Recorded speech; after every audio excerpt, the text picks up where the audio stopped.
श्री हरिवंश राधे राधे जय श्री कृष्णा। फ्रेंड्स, आप सभी का स्वागत है आपके अपने चैनल कृष्ण कथा में।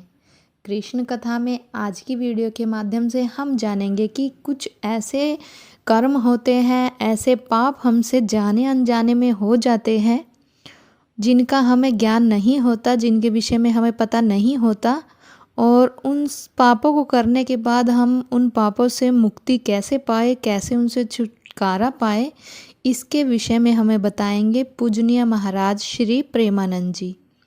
तो आप पूरी जानकारी प्राप्त करने के लिए वीडियो को अंत तक देखिए और वीडियो में सिर्फ एक कमेंट ज़रूर करिएगा।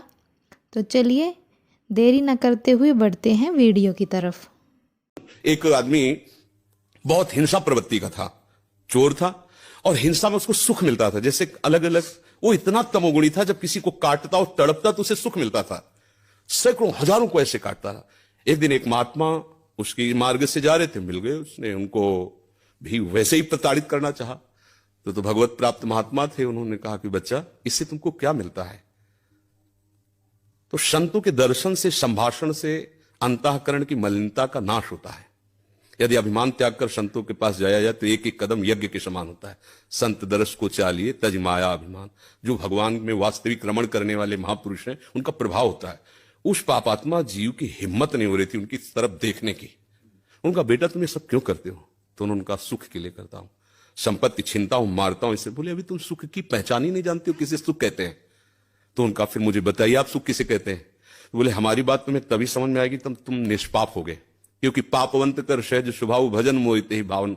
बोले, महाराज क्या करूं जिससे मैं निष्पाप हो जाऊं? तो उनका, हमारे भारत में पवित्र देश है, उनमें आप भ्रमण करो, अवगाहन करो, तुम पवित्र हो जाओगे। निष्पाप करने के लिए हमारे बहुत से तीर्थ हैं भारत में, तीर्थपाद प्रभु ने उनको प्रकट किया है। तो महाराज हम कब जानेंगे पवित्र हो गए? तो सिद्ध महापुरुष थे, उन्होंने एक शुष्क लकड़ी दी, सूखी हुई लकड़ी दी, कहा इसे ले जाओ, और जब ये हरी होने लगे, इसमें किनगा आने लगे, तो तुम समझ लेना तुम निष्पाप हो गए। चला गुरु को प्रणाम करके 10 किलोमीटर चला हुआ। शाम हुई, एक वृक्ष बड़ा था, उसके नीचे रुका। गांव में रहने का स्वभाव उसका नहीं था, और उसमें 4-5 चोर बैठे हुए थे, और वो नीचे जड़ में ऐसे जाके बैठ गया। रात्रि व्यतीत हो तो तीर्थयाटन को जाएंगे। वो ऊपर प्लान बना रहे थे कि इन गांव वालों ने मुझे बहुत सताया है, आज रात्रि में 12 बजे चारों तरफ से आग लगा देंगे, और अस्त्र शस्त्र ले जो भागेगा मारेंगे, पूरे गांव को आज नष्ट करेंगे। उसके कान में पड़ी बात। उसने कहा कि तीर्थ यात्रा तो जा ही रहे हैं, अगर इन जो 4 हैं 5 हैं, इनको अगर मार देते हैं तो जा ही तो रहे हैं तीर्थ यात्रा में, पूरा गांव बच जाएगा। ये पूरे गांव को मारना चाहते, पशु पक्षी हैं, बहुत से जीव है। तो उसने कहा, भैया तुम्हारे गुरु हम हैं, आओ हम तुम्हें सलाह बताते हैं कैसे पूरे गांव को नष्ट करना है। तो चारों कूद थोड़ी पड़ेंगे, एक ही एक आएगा। चारों को हम मार दिया। सोचा अब यहां हिंसा हो गई, नहीं रुकेंगे। लकड़ी उठाई तो हरी हो गई। उनका गुरुजी ने कहा था जहां हरी हो जाए वापस चला गया। वहां गया संत भगवान को। संत ने कहा, हम जानते थे कि तुम ऐसे स्वभाव वाले हो कि तुम्हें तीर्थ यात्रा सुहाएगी नहीं, वापस आ गए। तो उनका, भगवान आपकी आज्ञा पर। आपने कहा था हरी हो, देखो हरी हो गई। बोले, कौन से तीर्थ में? बोले, तीर्थ लेके आ। 4 को और मार दिया है।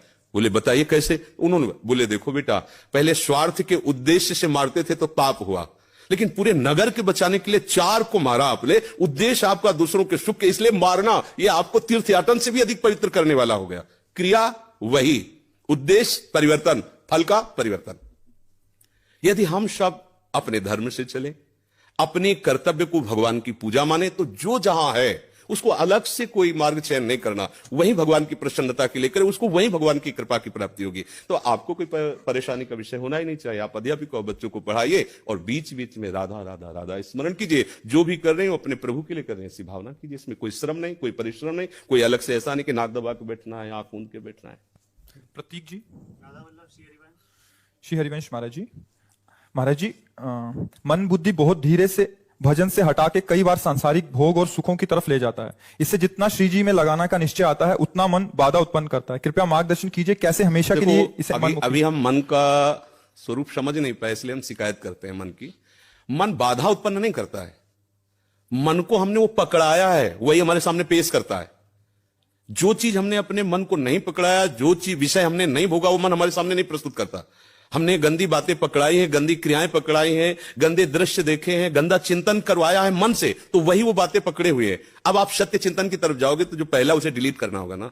जो पहला उसे मिटाना होगा, ये जो नाम है, ये जो मंत्र है, ये उसको डिलीट करता है। तो जब कोई साधक भजन में बैठता है उस समय उसकी गंदी बातें सामने आती हैं, वो उसमें नई नहीं आ रही, जो उसमें भरी हुई है मन में, वो नाम निकाल रहा है, तभी तो मन निर्मल होता है भजन करते करते। अब उसकी प्रेरणा से आप कोई नया पाप कर्म न करें, जैसे अंदर कोई गंदी बात आ रही, आप धैर्यपूर्वक नाम जपते रहिए और विचार कीजिए जा रही है। दूसरी बात, मन वहां वहां जाता है जहां जहां हमने अपनी प्रीता रख रखी है।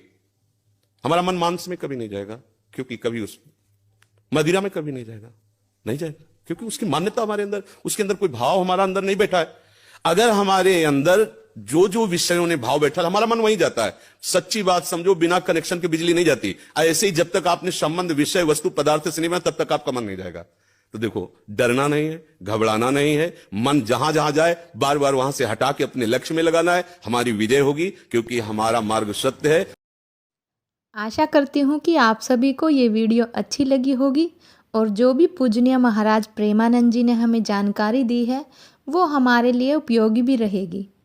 तो ऐसी ही ज्ञानवर्धक वीडियो देखने के लिए आप हमारे चैनल को सब्सक्राइब करके बेल आइकन ऑल पे प्रेस करना, ताकि आने वाली वीडियो का नोटिफिकेशन आपको सबसे पहले मिले। और वीडियो को लाइक, कमेंट और शेयर करना तो बिल्कुल मत भूलिएगा। कमेंट बॉक्स में एक राधे राधे ज़रूर लिखिएगा। कान्हा जी आपकी हर इच्छा पूरी करे। राधे राधे, जय श्री कृष्णा। कान्हा जी की कृपा आप सभी पर सदैव बनी रहे। राधे राधे।